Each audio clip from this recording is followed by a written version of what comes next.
Welcome to the milk bar. Welcome to the milk bar. Welcome to the milk bar. Welcome to the milk bar.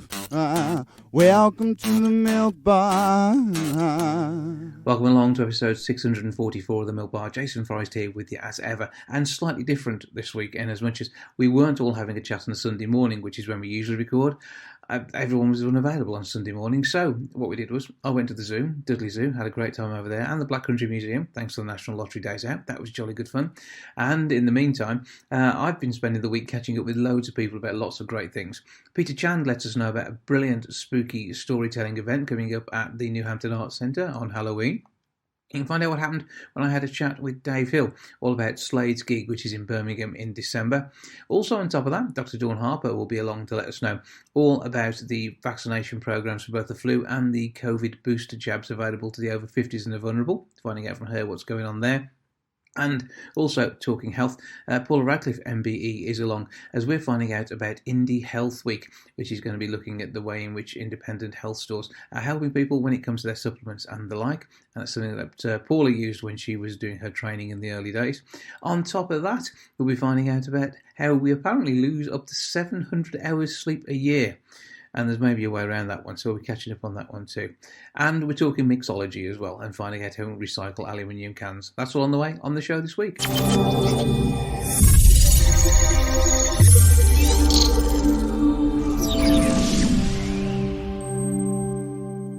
Peter Chand is a very busy man, telling stories tall and short and everywhere in between. And he joins me now to let me know about a rather interesting forthcoming event. Hello, sir.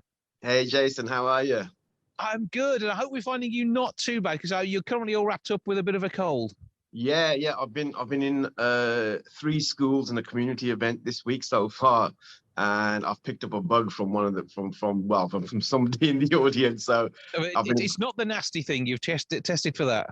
Yeah.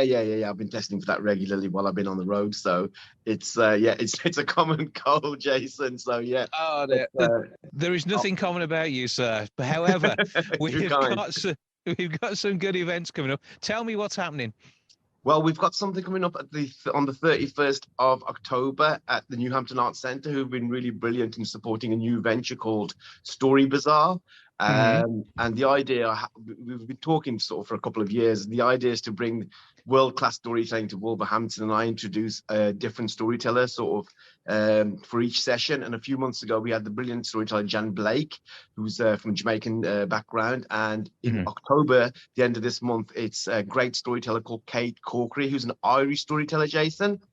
And obviously it's the 31st of October, so it's going to be supernatural stories for adults, and it's called Halloween Disturbia. We're really looking forward to it. So it'll be stories from the Irish tradition, the Indian tradition, but also from other parts of the world as well. So if you're an adult who likes scary stories, who likes to be disturbed and freaked out, it's a great place to be on Halloween night in the heart of Wolverhampton.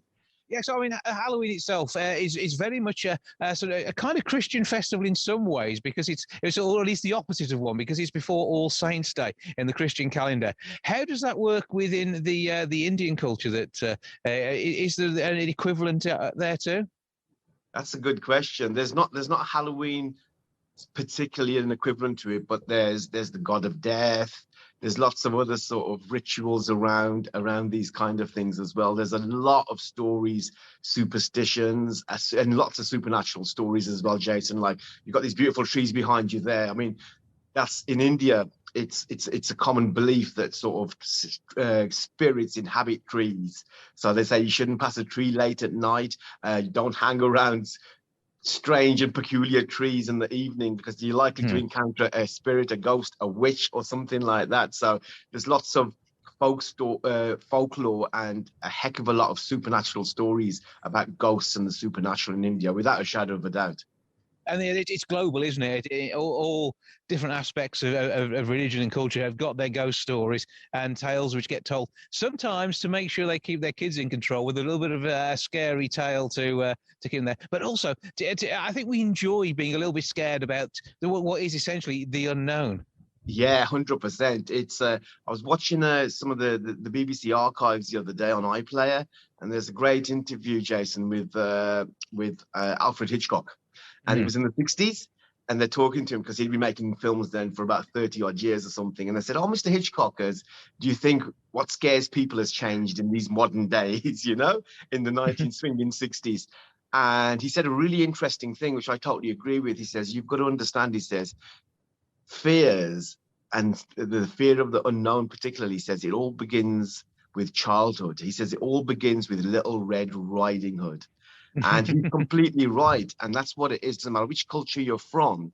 It's no accident that most stories from around the world, or a great deal of them, have a deep, dark forest, Jason. You know, people understand the meaning of the metaphor of what a deep dark forest is, what's around the corner, what's waiting for us, what's in the shadows. That will not change no matter what happens or from which part of the world you come from. You know, there's always that, like you said, the fear of the unknown is a powerful and palpable force indeed for all of us, I think.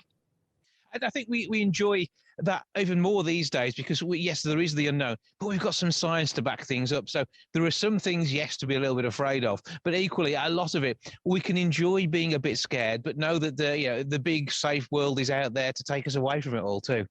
Yeah, there is that as well. But there's also, I think, especially in the context of telling scary stories, when I tell a jump story, whether it's with kids or with adults.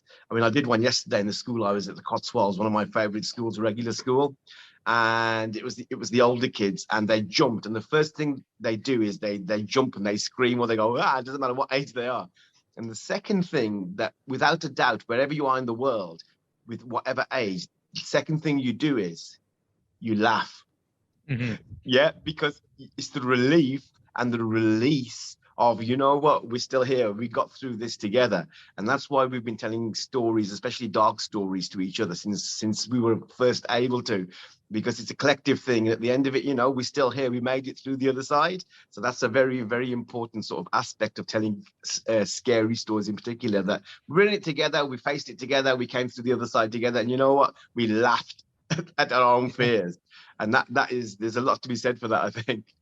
Yeah, and people do absolutely adore horror movies, and as they run up to Halloween, there'll be an awful lot of conversation around that sort of thing as well. So, you know, it will be great to have these told by real people too, and in a real environment. That's right, yeah, and also, as you know, Jason, because we've spoken many times, these stories are all told from memory. They're never told twice in the same way, and so the skill of the storyteller is bringing a story to life in thin air, without any props, without anything. And Kate, I'm really very proud to be bringing her to Wolverhampton, Kate Corkery, because I've seen her many times. I've seen her at our festival that we help organise. I saw her in Norway once telling an Irish story in Oslo that scared the life out of the audience just by the gestures and the way she did it. Jason, she's incredibly talented, and that mixture of the Irish and the Indian supernatural story should be something quite special, I'm hoping. So I'm urging all our Wolverhampton people, local people, to come and join us at the New Hampton. It's going to be an intimate, cozy little gig, if cozy is the right word. I don't think no, cozy's definitely not it. But at least there'll be someone there with maybe a shoulder to cry on if you do get a little too scared. Exactly, yeah. You can fetch your comfort blanket with you, but you know, it's aimed at 14 plus, so it's all adults together being scared and sharing the collective fear of the dark, and also coming out the other end, hopefully. And this is the scariest bit. I mean, we see films with all sorts of different certificates on them based on how scary the graphic images are. What you create in your own mind can be even scarier than anything that could ever go on a screen, however good the special effects are. Yeah, 100%. There's a great documentary. Once again, it was on iPlayer called Fear Itself.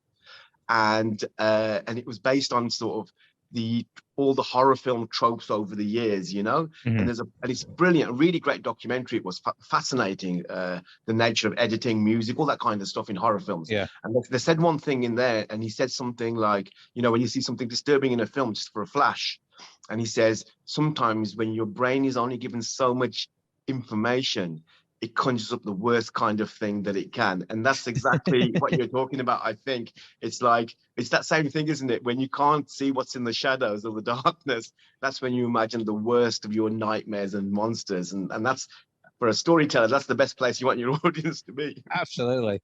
So to get sleepless nights, where do we go to? How do we find out about the gig, and how do we book tickets, and what's it cost?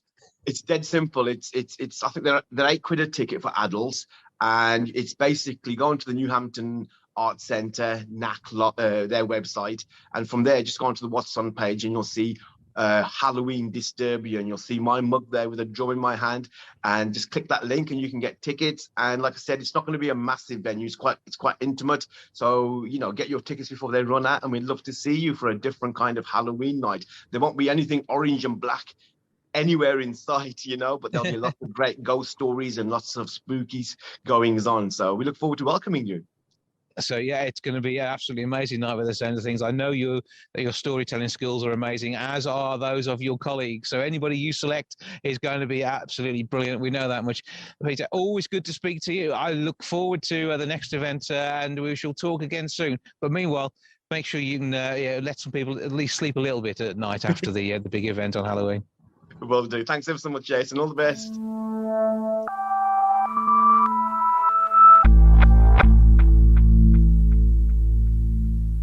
The inaugural Indy Health Week has launched, and it's all about ways of getting healthier using some of the great supplements and the like that are out there. Paula Radcliffe is here to tell me more. Good afternoon.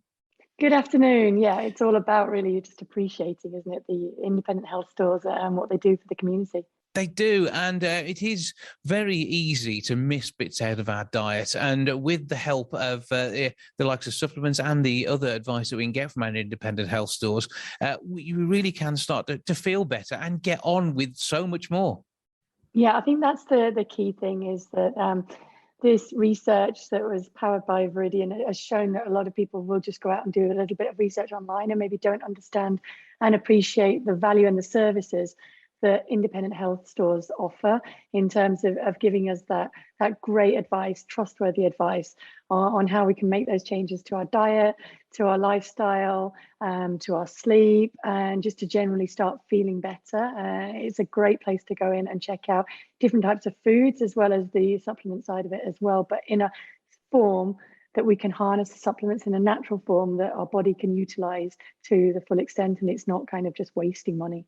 Because it is all about making sure we are in the best condition we can be for our life and our lifestyle. I mean, 3 marathon wins. Obviously, that requires a little more fuel than your average person on the street. But I mean, the way our bodies change over the years, there are supplements that could help your joints, particularly as you maybe turn 50 and the like.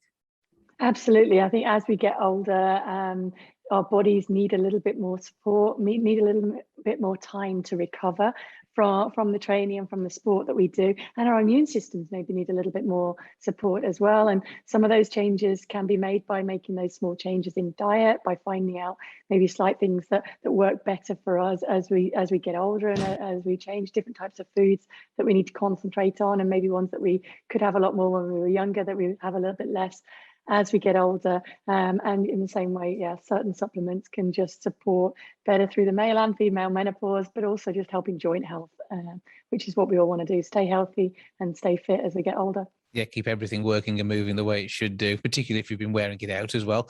But it is always good to talk to somebody as well and find out what is best for you, because it could be you have an oily fish-rich diet already, so maybe you don't need to think about omega-3 or 6 or 9, but other people will. And there are various vitamins that we often miss out on, things like, K2 and D3, aren't there? Those are the ones we have to look out for. And they can be vitally important when it comes to heart health. And unless you eat an amount of spinach each month, it is sometimes difficult to get all these things into your system. Yeah, absolutely. And I think now as well, there is all of the evidence that shows that vitamin D can really help boost immune system and help fight against COVID as well. So I think knowing which form is the best form for you and how to get it into your body, because vitamin D is not an easy vitamin to absorb and to find in the diet either. And through the winter months in particular, when we can't get that important absorption from sunshine, it's important that we supplement as much as possible. Mm-hmm. And we're getting it in the way in which we want it, because D2 is available, I think, in vegan form, D3 less so. Is that the right way around? I'm not sure. You might have to go into your independent health store to find that out. We need to go and check, don't we? We know who to ask. But I mean, even things like so some of the other things that are in our diet, some of the B vitamins as well, they again can be sometimes difficult to source through foods, and particularly if you're on a vegetarian or vegan diet, and you want to make sure that you're getting the right mix and balance. And equally, I think meat eaters probably are worse because they're not eating enough fruit and vegetables. So you need to be thinking about what you are taking in. Exactly, and it's about finding the balance. And I think a lot of people are trying out different diets and changing, revamping, going more plant-based, going more vegan. But at the same time, you do need to make sure that you're getting all of those nutrients in. And as you said, you don't need to get complacent either. If you haven't changed your diet, you still might be missing out on important vitamins and minerals and nutrients in your diet. And until you were getting a lot of attention from your physios and therapists and all the team that work behind the scenes making an athlete work, you used your independent store to get you up and running, didn't you? I did, absolutely. When I went away to university way back in 1992, I struggled to, I guess, keep my health supported while I was trying to manage training at a high level, competing at a high level, studying and student life. I was living in halls of residence. I wasn't able to take control of my own meals. So I went into the local health store and got their advice on how to support that in the best possible way. And then I also moved out so I could cook my own meals too.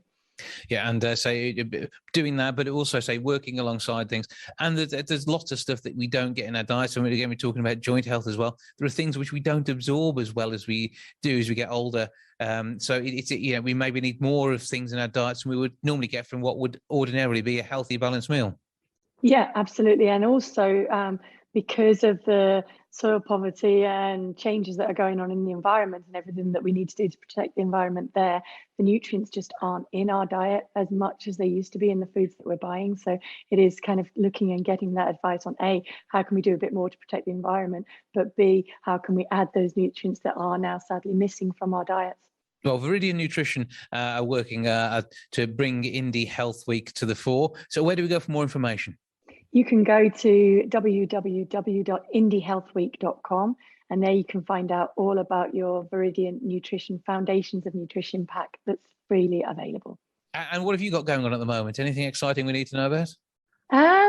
Just really, I guess, like most parents, trying to manage through as far as half term and then start thinking about Christmas. And I'm also planning to go out and take part in an equator run out in Kenya.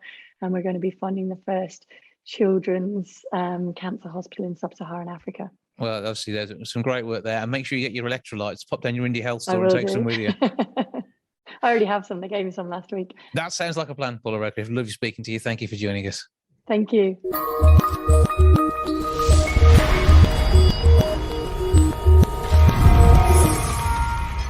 Finally, a quarter of Brits are acknowledging that mixology is an absolute skill. To tell us more, I'm joined now by Norman Lett, the can makers, and Cameron Atfield, world-class bartender, and recently Bartender of the Year.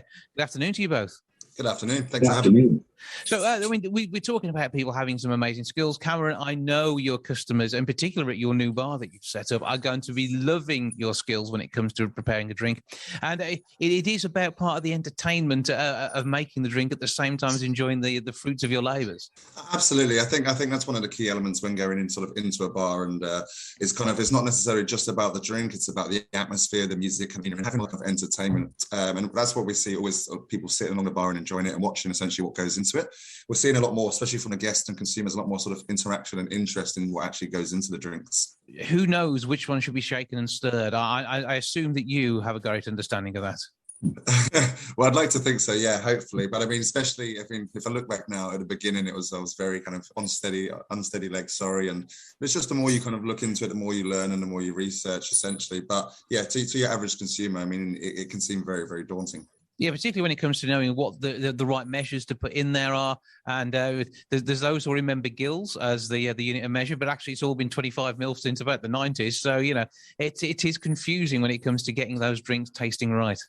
It is. And one of the key elements to sort of, having a good drink or having a good meal or having any good flavors essentially is balance. And yeah, if you look, it's sort of what 1 in 4 people don't know sort of measurements and get sort of most of the classics wrong as well. And essentially it's having that sort of balance that leads to that great quality drink. And now, Norman, the can makers have done this research, and it really is showing that people appreciate a good drink, and it is making sure that you don't go over the top with the number of them, but you get the quality when you actually want to enjoy something. Yeah, I think that's the key thing here. I mean, I don't think many people in the canning industry would say that we actually manufacture a beverage of better quality than Cameron. But what we actually allow you to do is enjoy a really good quality beverage wherever and whenever you wish. And, you know, it's consumption occasions, which is the real thing. So if you're in the park, if you're on the beach, wherever you are, even in the garden, you can enjoy a really good quality cocktail. And you can reflect back there when you sat in the sunshine and reflect back at how well Cameron made it, which got you into the beverage in the first place.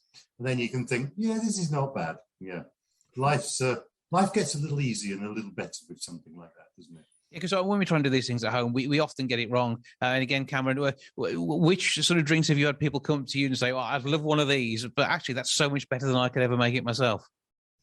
Well, I mean, I think you kind of hit the nail on the head there. It's because it's again about that sort of education and not understanding what measurements go in. And I mean, you know, despite sort of being in the industry for sort of 10, 15 years, I mean, there's definitely approachable drinks that anyone can kind of learn to make at home. But it's about having the access to that information and then having the plethora of, you know, it's very easy in the bar when you've got 100, 200, 300 bottles on your back bar and someone's juiced your juice for you, etc. So I think we're very lucky in the bar industry because we have all of the tools we need. And I think that's why it's always sort of harder to make it balanced at home. But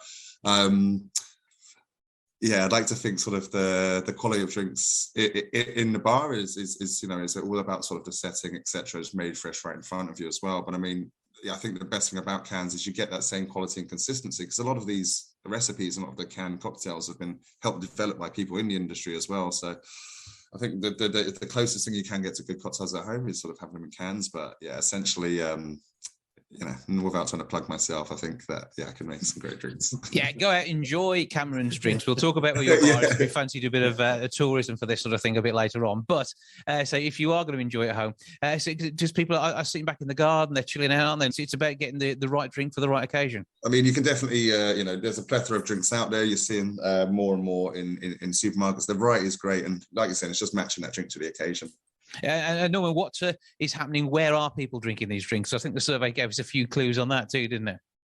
Yeah, well, I think that's an important thing, and certainly from a can maker's perspective, you know, when people do enjoy a can or any type of beverage on the beach or in the park or even at home, I think one of the most important things these days is that they know how to recycle these products and that we can actually get them back. And that's one of the things that really interests us can makers. We're really keen to get them back. We're recycling about 82% of all beverage cans last year. Our target is 100%. We need people's help. We've got lots of different websites to encourage this type of behavior. And really the can aluminium is a fantastic mechanism for delivering these products. We can recycle it again and again and again without loss of quality. And we can do that in 60 days. You can give us a can tomorrow, and in 60 days' time, you can go back on the shelf and you can buy the same thing again. It's a fantastic process, no loss of quality. So it really is a great material to accompany a great beverage.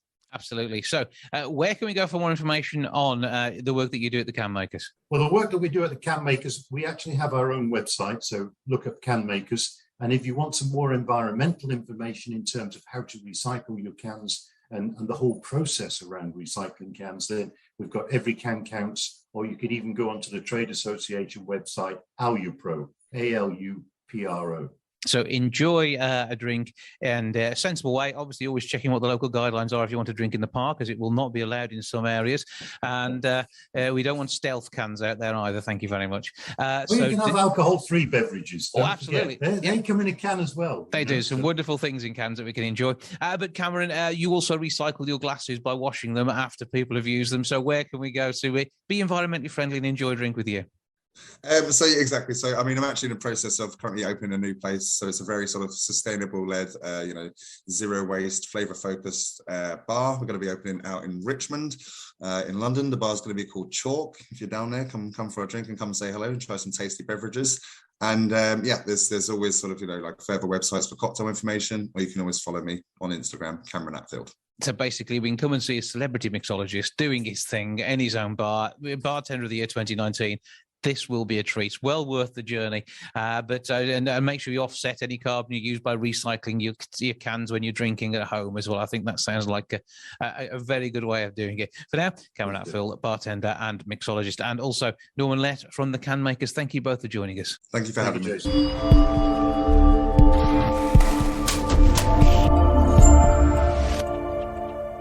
Our high street pharmacies are joining the push to make sure that people are getting both their flu and their COVID-19 booster jabs. To tell us more, I'm joined now by Dr Dawn Harper. Good afternoon. Good afternoon. So obviously it's vitally important that everybody who is eligible gets their free flu jab and their coronavirus COVID-19 vaccination booster.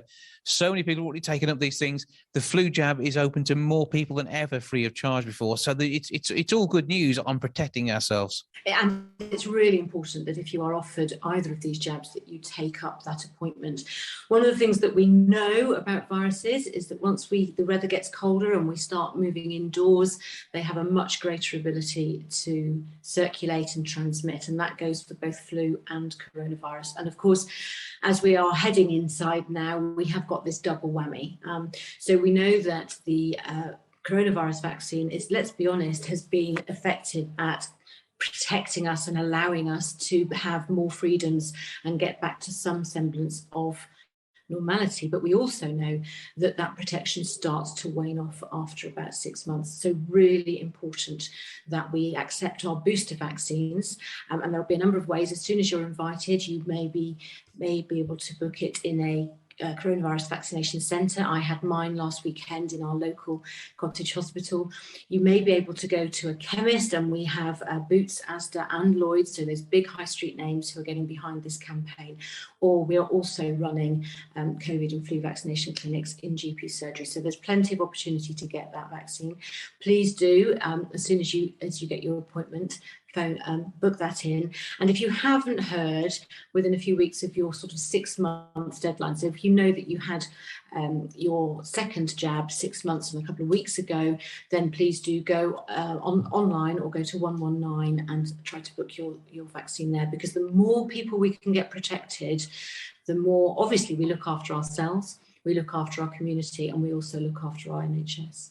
Yeah, because I mean, this is a normal thing. We know each year for the variants that come out on the flu, we need a new flu vaccine, and that's been standard. Not only have people had it free of charge in the past, but also they've been paying for it themselves to ensure they're protected from that. And with coronavirus, in the same way as your anti-tetanus, it only lasts a certain amount of time initially, and through the work that's been done to get this booster jab out there for what is a very different, novel type of vaccine that we've not seen before, that protects us better in more interesting ways against variants than we could possibly have hoped for, really. I think the vaccine programme has been an absolute game changer. We are so fortunate in the UK to have got ahead of the curve with our vaccination programme. We really need people not to be complacent. I think that there are some people I've spoken to who said, well, I've had to. Do I really need the booster? The answer to that is yes, you really do. Not just to protect yourself, but to protect those from around you. And also, the less we allow this virus to transmit, the less opportunities it has to mutate. So really important that this is the last surge. We don't know what will happen going forward, whether or not we will have to have subsequent boosters. That is very much still in the research and planning stage. But for now, we do know the benefits of this booster. So if I could make one plea, that would be, please, when you get that invitation, make that appointment a priority. Absolutely. And find a way, find a time. Employers are being very understanding on this. And this is at the moment being offered free of charge to the over 50s and the vulnerable. So depending on where you fall into those groups, be grateful, get it done, and make sure that you're looking after, as we say, not only yourself, but others, because we know there's a reduced transmission rate once you do have the vaccinations for both the flu and for coronavirus COVID-19. Thank you very much. Absolutely the message. And so it's simple as that. And give us a recap on the details on where we do get in touch if we haven't been called, as you already said, about around 6 months and a couple of weeks after our last coronavirus COVID-19 vaccination. Yes, so you should receive a letter when you're due, either a letter or a text. Mine came as a text message from my surgery, and then you simply click on the link and you can book in your appointment. But if you haven't heard and you think you're eligible, you can either go online or you can dial 119 and make your appointment that way. And check out whether you are eligible to get this, obviously for free. And even if you're not eligible for a free flu vaccine, if you can afford the small fee, it is well worth doing, isn't it? Absolutely. So the pharmacists are very good at offering that flu vaccine. If you are eligible on the NHS, they will offer it to you for free. If you are not, although to be honest with you, Jason, we have really expanded because of the difficulties we've had. We've really expanded the people that are eligible on the NHS. So we are giving the greatest number, or offering the greatest number of flu vaccines and ever before. So an awful lot of people will be eligible. Please do take up both of those vaccines. I just had to take a script next door to my pharmacist, and there's a lady there very proudly telling me that she's had a jab in each arm. So I thought, good for you. That's the way to do it. Go and get yourself sorted and make sure you protect yourself and others this winter. Dr. Dawn Harper, thank you again for joining us. Thank you very much.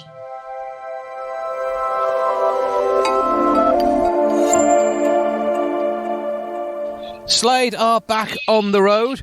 They had planned to be out and about last year. Things didn't quite go to plan because of some global pandemic. However, it's never going to stop a band like Slade. Dave Hill joins me now to tell me more. Hello, sir.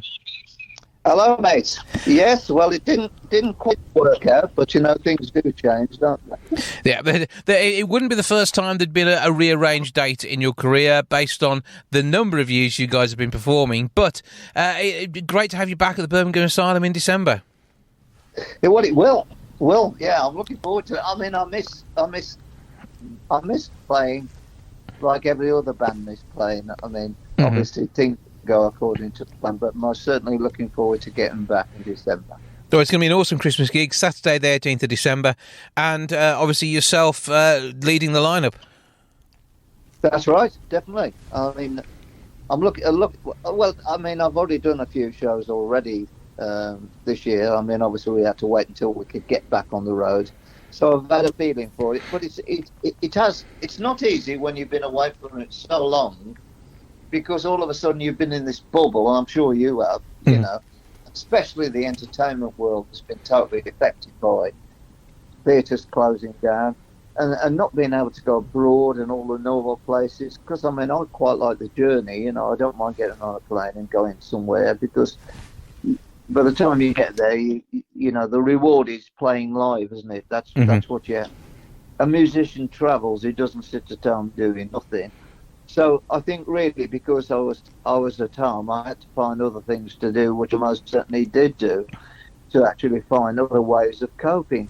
Because I've never been out of work ever since I was 15. I've always had a job or in the band.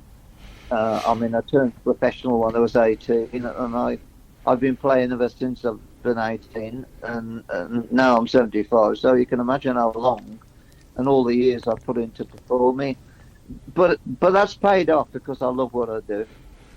Absolutely. And I mean, you must be proud at the moment that the music of the In-Betweens is being featured on a brand new compilation album.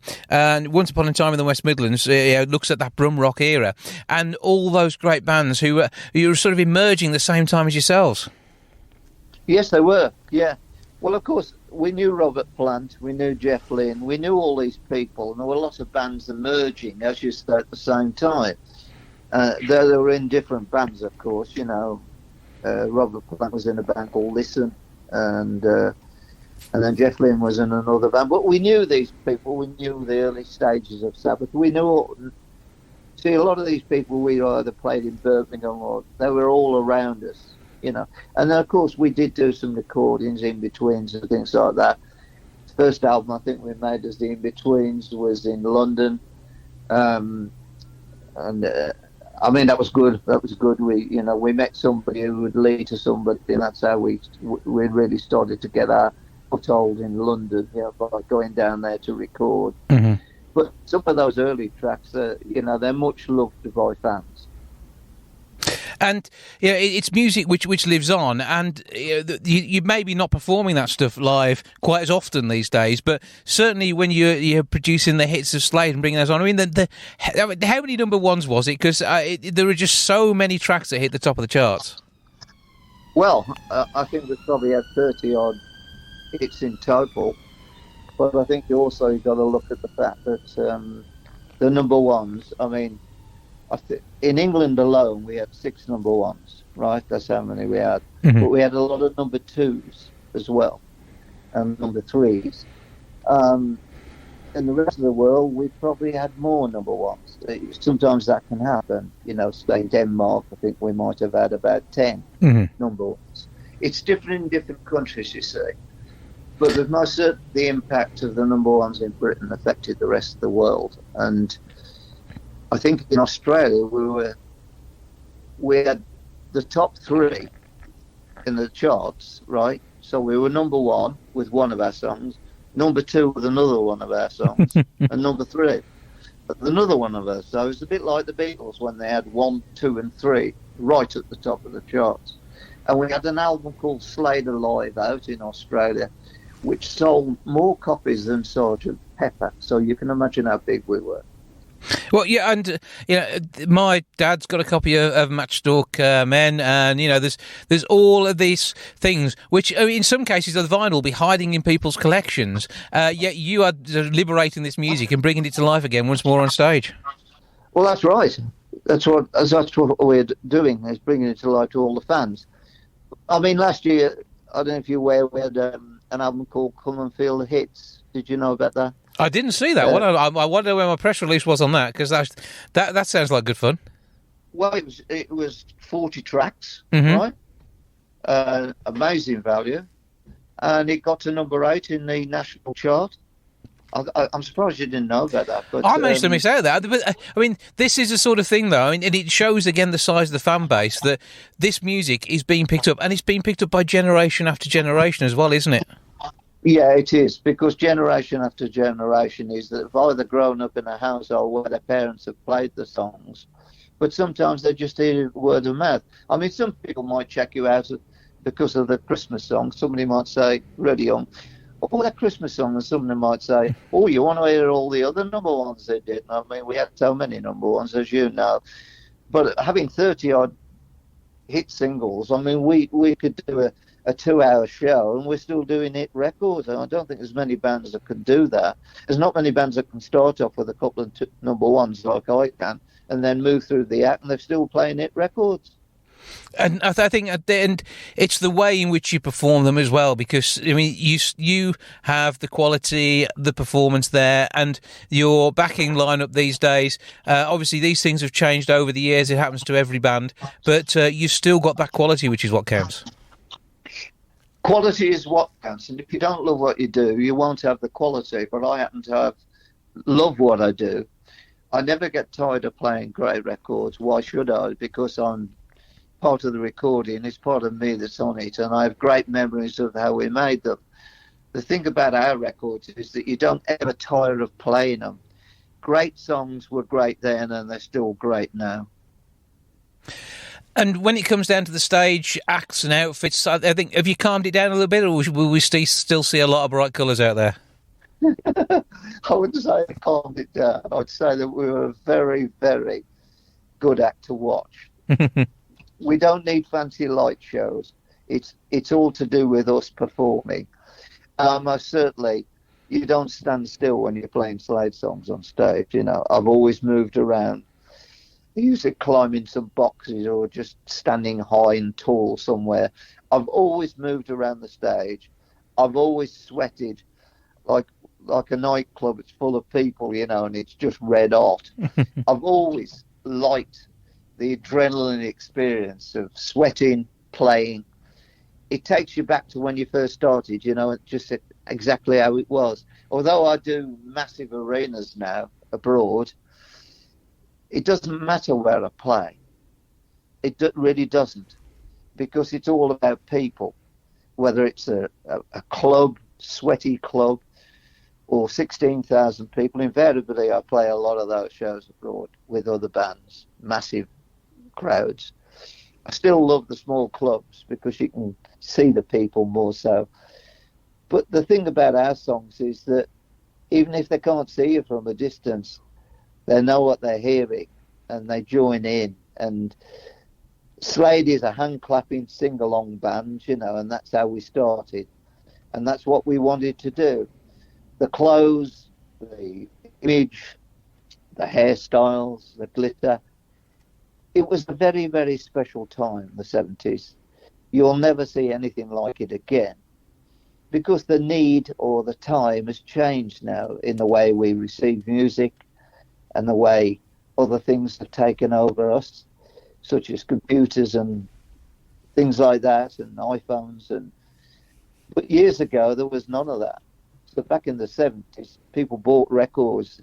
You either played sport or you bought records. You know the kind of thing I mean, don't you? Yeah. You're either a sporty person or you bought records, or you played football or something like that. But in our case, it was all about records and buying records. You may not be able to afford them all the time, but the vinyl and that time. I know the vinyls come back, but vinyl was all about us in the 70s and the 60s.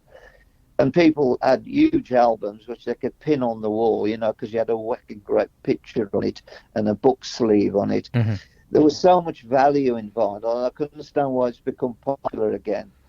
Although we don't have the record players that we used to have, I'm sure they're better now. You can get an awesome sound out of these things. And Slade... Yeah, well, the word stereo wasn't a word widely used at some of our first hits. It came a bit later, but that's what it was like. It doesn't matter whether it's mono or stereo. It's still a great song. Absolutely. Now, you've been supported by Sons of the 70s as well, so it's keeping that vibe throughout the whole show. Yeah, well, I like them. They're good. And we're keeping the vibe. Yeah, we like the band, you see, so we chose that. No, they're good. It's nice to help people get seen as well. We've always done that as a band, in the old days, sometimes the record companies used to get bands to support us, to get visual. And we went on tour one time. We were top of the bill, obviously, and there was Susie Quattro on with us, Mm-hmm. Thin Lizzy. Well, you can imagine what it must have been like, with that kind of lineup. I'm going to say Raucous. Raucous is definitely going to be in there. Oh, yeah. Well, I think Susie was just getting well known, but working with us, you see, if you get on a package, along with a main act, like we're, band 1, 2, and 3, the exposure is brilliant, you see, and that's how you do it. So we often helped other people become successful as well, and also any new coming bands.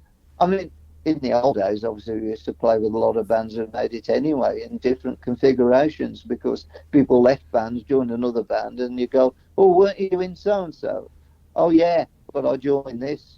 It's like Robert Plant. He was in one band, and the next thing he was in the New York Birds and ended up as Zeppelin. But we knew them all, Mm-hmm. because the area where we live in the Midlands promoted a lot of live music, and the black country music's very strong. The black country meaning of the music is the factories and the soot and, the smoke we had in the Midlands. And I think a lot of those great songs came out of that environment. Well, I mean, it's a time where music was sort of growing. It was the era of the supergroup, as you say, people moving between bands, but they were even, combined together to produce even more amazing hits.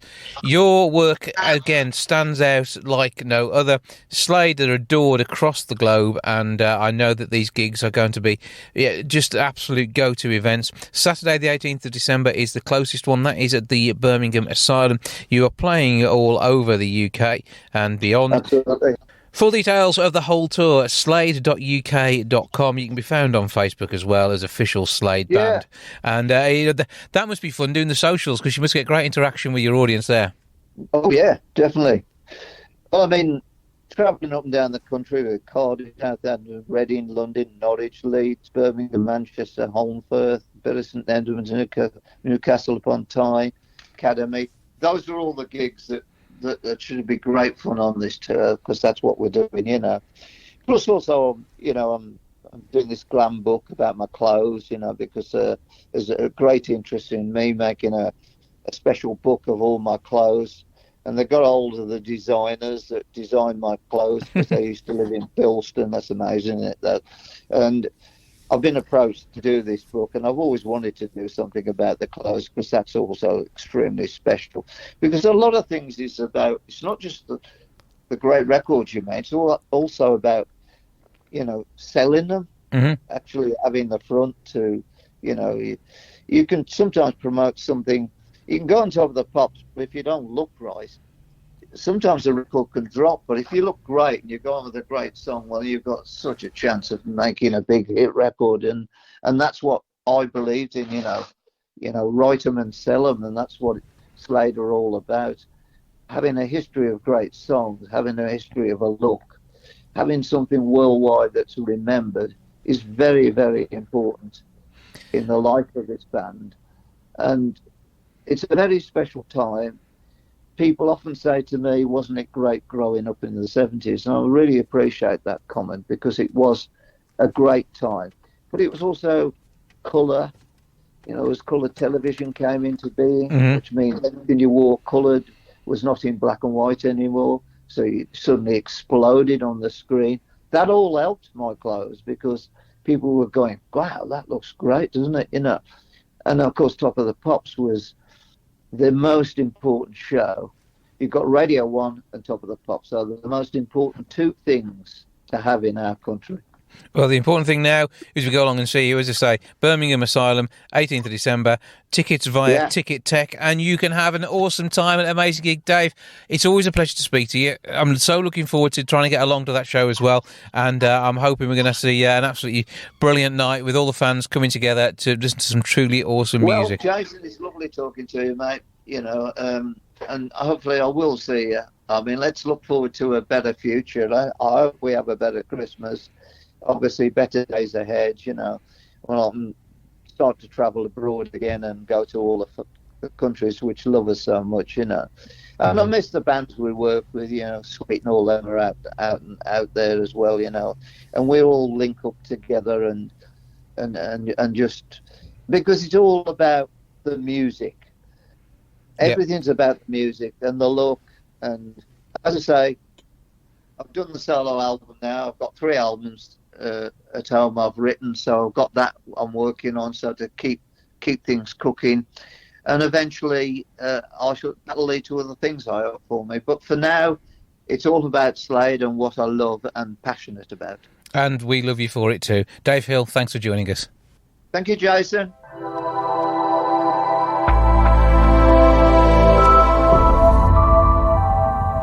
2/5 of people are losing at least 2 hours a night's sleep due to loud noises. That's over 700 hours a year. I could do with that amount of sleep now, I think. To tell us more, I'm joined now by Dr. Ellie Cannon, GP, author and broadcaster, and UK manager for MuteSnoring.com, Steve Smith. Good afternoon to you both. Good afternoon. Hi there. So first of all, Ellie, tell us a bit about what damage that sort of lack of sleep can do to us. Well, I think we all know how we feel after we've lost one night's sleep. We know it makes us feel irritated and tired and even a bit nauseous sometimes if you haven't had a good night's sleep. And then if that's built up over time and you're losing night after night, then it actually goes on to affect our mental health. Of course it does. It affects our mood. We know that insomnia is associated with poor mental health, but also our physical health. Lack of sleep can be associated with long-term physical health problems like high blood pressure. So it is really important that we sort out our sleep. But with sleep itself, though, it's something which is becoming more of a problem as people are getting older as well. I know the kids don't sleep at all. That's pretty much standard. But then we go through a nice little time in the midst of our lives when we might be sleeping well. But as people become more senior in years, they then start to lose sleep for various reasons. That's right. Yeah, 60% of people feel their quality of sleep worsens as they age. And that came from the research from Mute. And that is something that people find. So women often find that they don't sleep as well when they're menopausal or after the menopause. As people age, they do have less sleep. Your ability to sort of have a lie-in does seem to decrease, and people are very sensitive to noises, whether that's noises outside of the house, in the house. or from your partner lying next to you snoring, which also worsens. Or even yourself snoring, that could also be an issue. It can, yeah. People wake themselves up snoring. 10% of people do that. Yeah, absolutely. So, Stephen, how can you help? Because you look like a man who has some answers. Well, I've been with the company 5 years, and over that time, Jason, I've met lots of people, through friends, families, or trade events or shows. And when you ask the question, are you a snorer or do you know a snorer? 99% of the time, that somebody has a story. My dad or my gran or my partner. Oh, I wish my wife would, turn over. So, we're all human. It happens. And the answer we provide is in the form of mute. It's a nasal dilator that goes into the nose and actually allows the user to breathe more through the nose, snore less, and sleep better. It's all about breathing through the nose, snoring less, and sleeping better. And we've been in the UK for 5 years. We're a respiratory company with a lot of credibility, and we're stocked in Boots, high street pharmacies, Amazon. So it's there for people to obtain. And if you want more information, mutesnoring.com can help as well. Yeah, and with a product like this, it is allowing you to get a better airflow in, which means you'll get more carbon dioxide out, and you will feel a lot better with the amount of sleep you do get, even if you are disrupted by the kids in the other room. Well, exactly. I mean, snoring is one thing, but breathing better through the nose as well definitely enables you to get a better night's sleep. I mean, many of us will know, you turn the light off, turn over, start to sleep, and you think, gosh, my nose is blocked. Do I turn the light back on and blow my nose? So the nose is key to getting a better night's sleep in that respect, no doubt at all. And Ellie, when it comes to the problems caused, I mean, there's mentioned the fact that things like diabetes can be worsened by this. Yes, that's right. I mean, obviously, type 2 diabetes is associated with weight. We know that snoring is worse for people who do carry more weight. So that can be an association.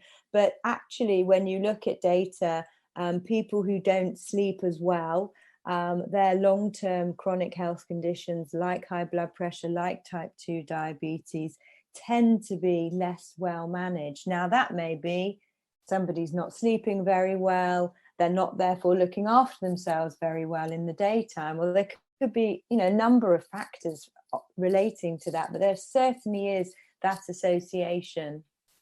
And 700 hours a year, which you talked about at the start, I mean, that is an awful lot of sleep to lose. And it must be quite a relief if you do start to get back into a good sleeping pattern. Yes, I think that's right. I mean, it's a huge amount, isn't it? 2/5 of people lose at least 2 hours of sleep a night.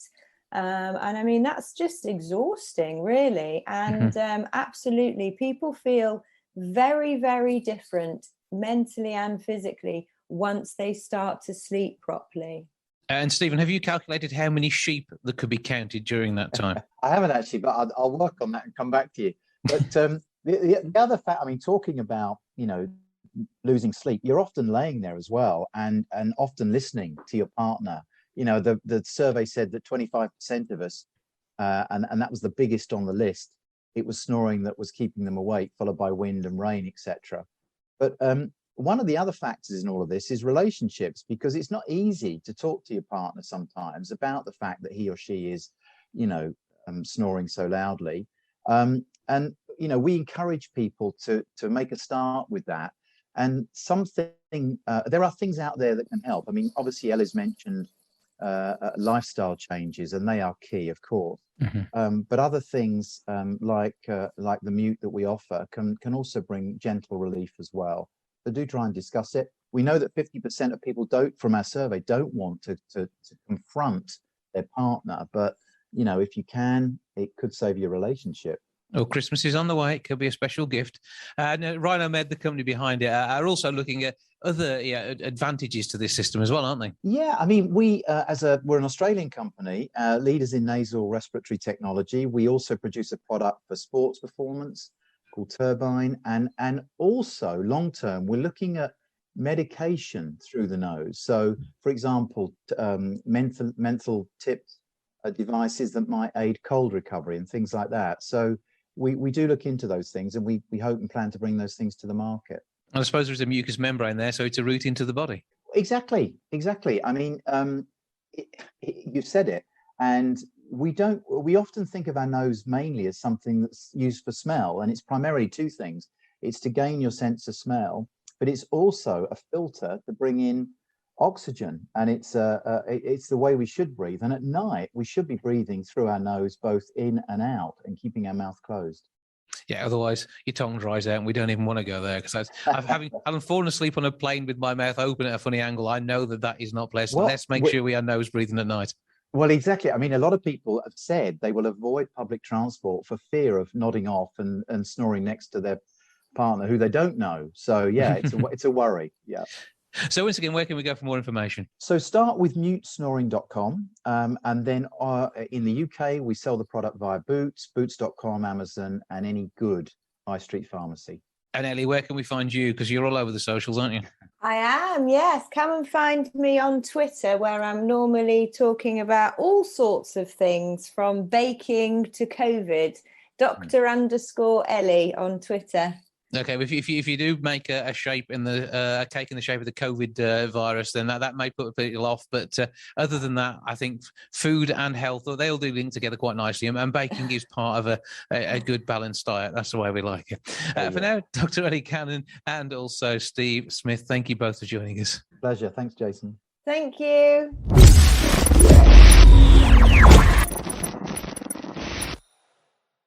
Well, that's a lot for this week. Thank you so much for joining me. Back with episode 645 next week. I'll see you then. Ta-ra for now. Goodbye from the milk bar. Goodbye from the milk bar.